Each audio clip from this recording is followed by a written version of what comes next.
செல்வம் sir, என்ன sir ஜாதி வாரிய கணக்கெடுப்புகளை தவிர்த்து வந்தீங்க, வேண்டான்னு சொன்னீங்க, சமூகத்தையும் சாதியை வைத்து பிளக்கிறார்கள் சொன்னீங்க.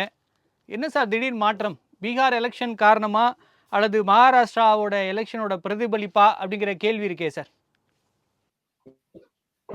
தினமலர் உரைகள்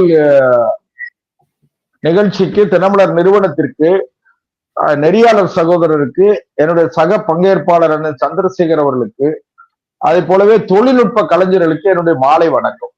அதாவது சார், இப்போ அண்ணன் சந்திரசேகர் அவர்கள் சொன்னாங்க 1901 சொன்னாங்க. அதுல கொஞ்சம் மாறுபடுற 1881 இருந்து 1931 வரையும் சரியாக ஆதிவாரி கணக்கெடுப்பு நடத்தப்பட்டு கொண்டிருந்தது. 1931 பிறகு இது ஜாதிவாரி கணக்கெடுப்பு நடத்தப்படல. அதுக்கு பிறகு 1947 சுதந்திரம் கிடைச்ச பிறகு 1948 மக்கள் தொகை சட்டம்னு ஒண்ணு கொண்டு வந்தாங்க. இது காங்கிரஸ் அரசு, அன்றைய காங்கிரஸ் அரசு மக்கள் தொகை சட்டம்னு கொண்டு வந்தாங்க. 1951 எஸ்சி எஸ்டிக்கு, அதாவது தாழ்த்தப்பட்டவர்கள் மற்றும் பழங்குடியினருக்கு அவங்களுக்கு காஸ்ட் சென்சஸ், மற்ற நாட் ஃபார் அதர் காஸ்ட் அவங்களுக்கு மட்டும் அது எடுத்தாங்க. அதே ஒண்ணு. ரெண்டாவது 1961 அதாவது state allowed to carry on caste census survey அதை எடுத்துக்கலாம் அப்படின்னு சொன்னாங்க. அது எந்த அரசும் முறையா செய்யல. ரைட். அதுக்கு பிறகு பாத்தீங்கன்னா 1980 மக்கள் திலகம் எம்ஜிஆர் அவர்கள் ஆட்சி அதிகாரத்துல இருக்கும்போது 9,000 ரூபாய் வருமானம் இருக்கிறவங்களுக்கு இடஒதுக்கீட்டு பலன் கொடுக்கலாம் அப்படின்னு சொல்லி ஒரு சட்ட திருத்தத்தை தமிழ்நாட்டுக்கு மட்டுமா கொண்டு வந்தாங்க. ஆனா அன்றைக்கு காங்கிரசும் அம்மையார் இந்திரா காந்தி அவர்களும் கூட்டணி சேர்ந்திருந்தார்கள் நாடாளுமன்ற தேர்தல்ல. அந்த சமயத்துல அதுக்கு பிறகு எதிர்கட்சிகளுடைய 1977 மிசாவுக்கு பிறகு நடந்த தேர்தலில் வெற்றி பெற்ற எதிர்கட்சிகளிடத்துல ஒற்றுமை இல்லாத காரணத்தால் அவங்ககிட்ட மிகப்பெரிய அளவுல பலம் இல்லை. அதனுடைய விளைவு என்னன்னா, காங்கிரஸ் திமுக கூட்டணி 40 சட்டமன்ற நாடாளுமன்ற தொகுதிகள்ல 38 நாடாளுமன்ற தொகுதியில வெற்றி பெற்றாங்க. உடனே தமிழ்நாட்டுல என்ன கட்டமைக்கப்பட்டதுன்னா, இந்த பொருளாதார அடிப்படையிலான இடஒதுக்கீட்டை எம்ஜிஆர் கொண்டு வந்தார், அதனால் தோத்து போச்சுன்னு ஒரு மாயை கட்டமைக்கப்பட்டது.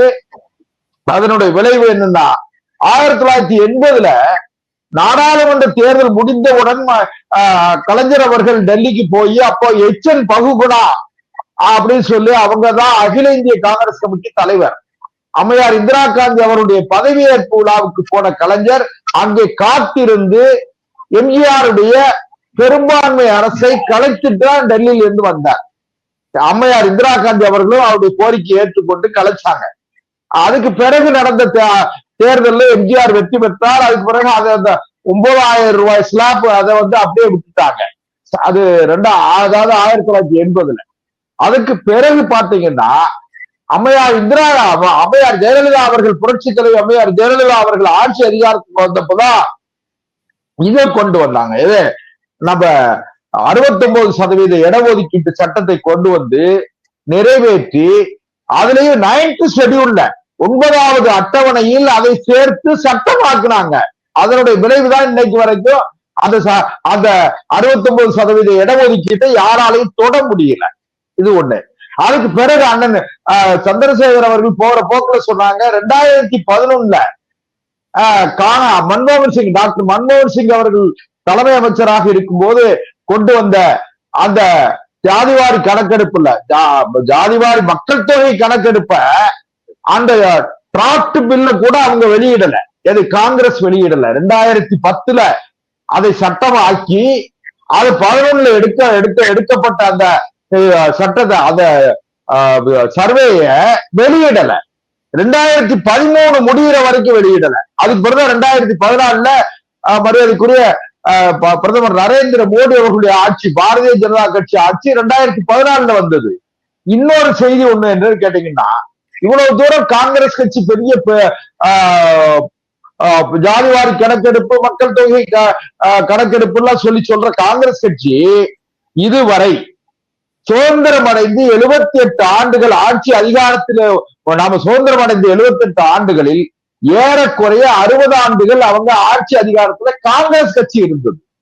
அதை விட முக்கியம் என்னன்னா, அந்த காங்கிரஸ் அரசில் திமுகவும் அங்கம் வகித்தது, திமுகவும் பங்கெடுத்திருந்தாங்க. அவங்க யாருமே செய்ய தவறிட்டாங்க.